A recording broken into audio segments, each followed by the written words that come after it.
it was a great movie, but Yeah. it seemed like there was resistance to that movie. What if one of the most debated films ever made carried layers of meaning that most people completely missed? When Mel Gibson sat down with Joe Rogan, the conversation didn't feel unusual at first. They talked about movies, faith, and the inner workings of Hollywood. But then something shifted. Gibson began opening up about what truly happened behind the scenes of The Passion of the Christ, and the energy in the room changed instantly. Rogan, who has spoken with world leaders, elite fighters, and controversial figures, looked genuinely unsettled. This didn't feel like promotion or manufactured drama. It felt like something deeper, like a truth most people hadn't been meant to hear. And once you grasp what Gibson was pointing toward, the film itself starts to look very different. To understand it, you have to go back to the beginning. This was never meant to be a typical biblical film. Gibson wasn't chasing polished visuals or safe storytelling. He wanted something raw, something intense enough to force the audience to confront the idea of sacrifice in a real, uncomfortable way. As he explained, the core message was simple but heavy. Everyone shares responsibility. The sacrifice of Jesus Christ wasn't just a distant historical moment. It was something meant to speak directly to every person watching. Gibson didn't approach the project casually. He spent years studying the four Gospels, examining every detail of the final hours of Christ's life. But he went even further, pulling from ancient writings and theological interpretations to build something layered, not just a story, but an experience. He aimed to show not only what happened, but the spiritual weight behind it. Right from the opening scene, the tone is set. In the Garden of Gethsemane, everything feels heavy, almost suffocating. Jesus prays while his closest followers fall asleep nearby. The moment is deeply human, filled with vulnerability. At the same time, there's something larger unfolding. The scene introduces a symbolic confrontation with darkness, hinting at a struggle that goes far beyond the physical world. Nothing in the film is sluche or accidental. Every image, every shadow, every line carries intention. This isn't a movie you casually watch, it's one you have to lean into, piece by piece. But according to Gibson, what happened behind the camera was just as intense as what appeared on screen. During his talk with Rogan, he spoke about something rarely discussed openly: the resistance the film faced from the industry itself. He noticed a pattern, a kind of quiet double standard. Stories about many religions were often treated with care and respect, but Christian narratives, he claimed, were frequently dismissed or criticized. Projects like this were labeled outdated or irrelevant. Studios assumed audiences weren't interested, but the pushback went beyond doubt. It felt like outright rejection. Gibson experienced it firsthand. Meetings dried up, calls stopped coming. People who once worked closely with him began stepping away. The message was clear. This was not a story Hollywood wanted to support. So, he took a different path. Instead of backing down, he funded the film himself. He built a team that believed in the vision and pushed forward despite the pressure. And what happened next surprised everyone. The film became one of the highest-grossing R-rated movies ever, proving there was a massive audience for exactly this kind of storytelling. But the most unsettling part of his story came from what happened during filming. The production itself was filled with strange, intense moments. Jim Caviezel, who portrayed Jesus, didn't just act the role. He endured real physical pain. The cross he carried was extremely heavy. During one scene, his shoulder was actually dislocated. In another, he was accidentally struck with real force during the whipping sequence, leaving visible injuries. What you see on screen isn't just acting, it's real strain, real suffering. Then came the incidents no one could easily explain. Reports from the set included multiple lightning strikes, one of them hitting assistant director John Michelini, and another reportedly striking Caviezel during filming. Both survived, but the events left the crew shaken. In biblical symbolism, lightning often represents power or divine presence. Whether coincidence or something else, these moments added to an already intense atmosphere. People on set began to feel like they were part of something far beyond a normal film production. By the end, it wasn't just a movie anymore. It had become something that blurred the line between storytelling and something much harder to define. The impact of the film didn't stop at the physical level. It seemed to reach much deeper. Luca Lionello, who played Judas Iscariot, reportedly began the project as an atheist, but after months immersed in a role centered on betrayal, guilt, and redemption, something shifted. By the time filming ended, his perspective had completely changed, and he walked away with a newfound belief.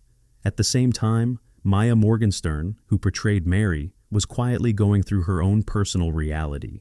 She was pregnant during production. It became an almost poetic contrast. While the story explored death, sacrifice, and loss, she carried new life behind the scenes. Themes of ending and beginning, suffering and renewal were playing out both on camera and off. Gibson also spoke about moments that went beyond explanation. There were reports of people experiencing unexpected recoveries. One story described a young girl with severe epilepsy who, after being present on set, went an entire month without a single seizure. Others claimed improvements in physical conditions they had struggled with for years. Whether you see these as miracles, coincidences, or the power of belief, the people involved came away feeling like they had been part of something far bigger than just making a film. One scene in particular captures the heart of Gibson's vision. After the crucifixion, the image of Jesus resting in Mary's arms mirrors Pietà. It's a powerful visual, holding both heartbreak and beauty at the same time. There's pain, but also a sense of peace, loss, but also meaning. It's a moment that goes beyond religion and taps into something universal: love, grief, and the fragile hope that follows. When The Passion of the Christ finally hit theaters, reactions were anything but unified. Roger Ebert gave it a full 4-star rating, calling it one of the most intense and brutal cinematic experiences he had ever seen. He admitted that the film gave him a new understanding of the suffering it portrayed, something he hadn't fully grasped before. Other critics also recognized its artistic ambition, even comparing Gibson's work to some of the greats in spiritual filmmaking. But not everyone saw it the same way. Before the release, several religious leaders raised serious concerns. They feared that certain portrayals might unintentionally reinforce harmful stereotypes that, historically, had been used to justify discrimination, particularly anti-Semitism. These concerns weren't taken lightly, given how similar narratives had been misused in the past. Gibson responded by emphasizing his intention. The story was meant to reflect humanity's shared responsibility, not target any one group. Still, the conversation showed just how sensitive and complex this story remains, no matter how it's told. Scholars also pointed out that some scenes, like Judas being haunted by disturbing visions, weren't drawn directly from biblical texts. Gibson didn't deny it.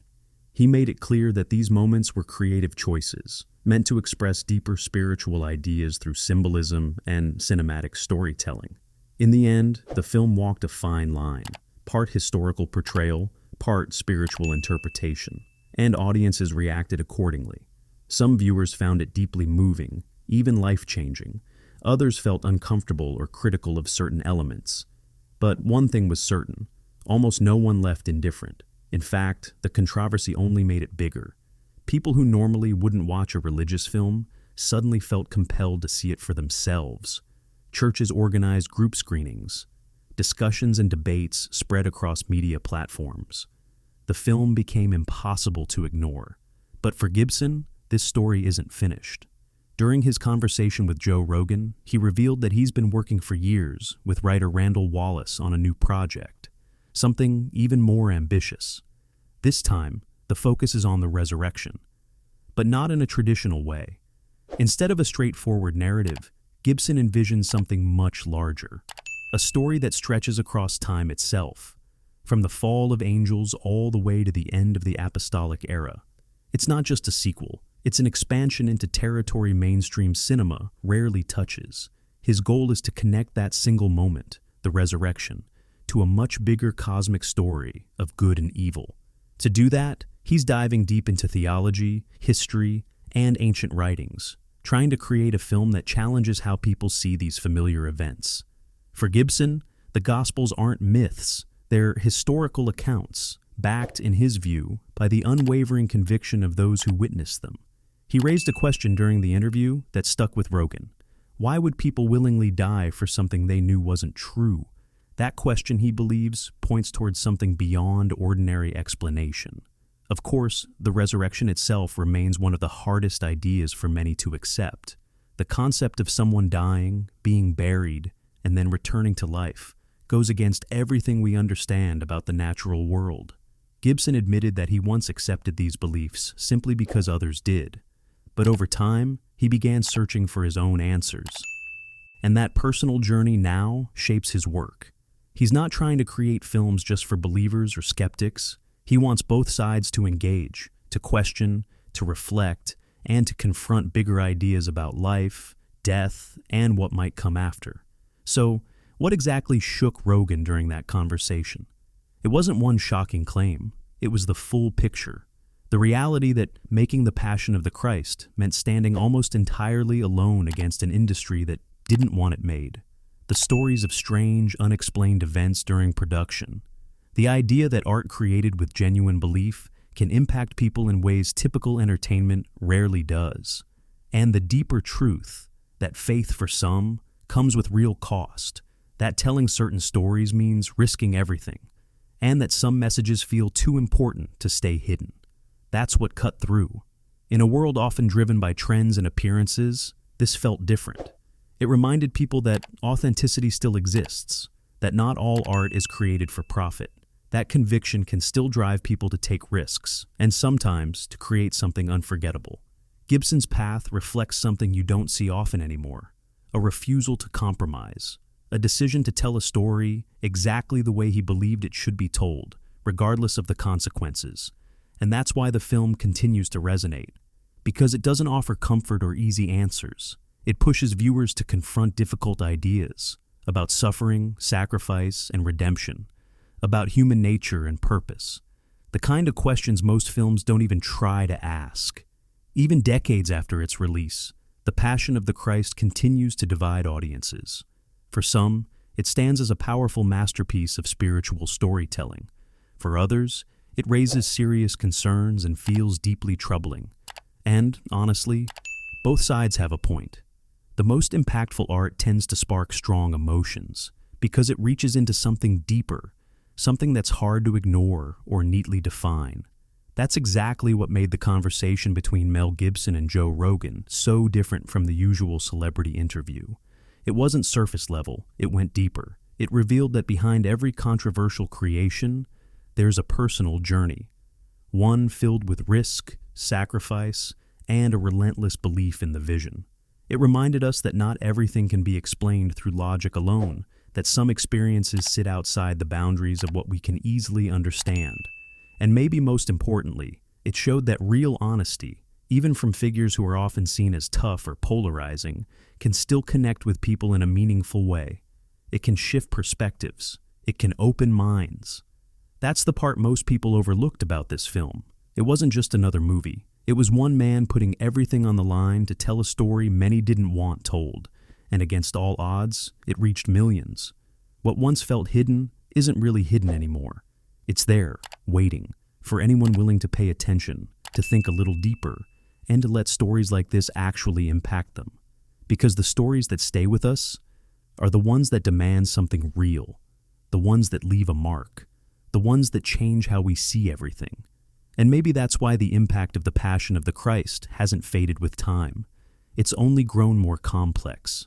Years later, people are still debating it, still trying to process what they felt when they first watched it. Some return to it and discover new meaning.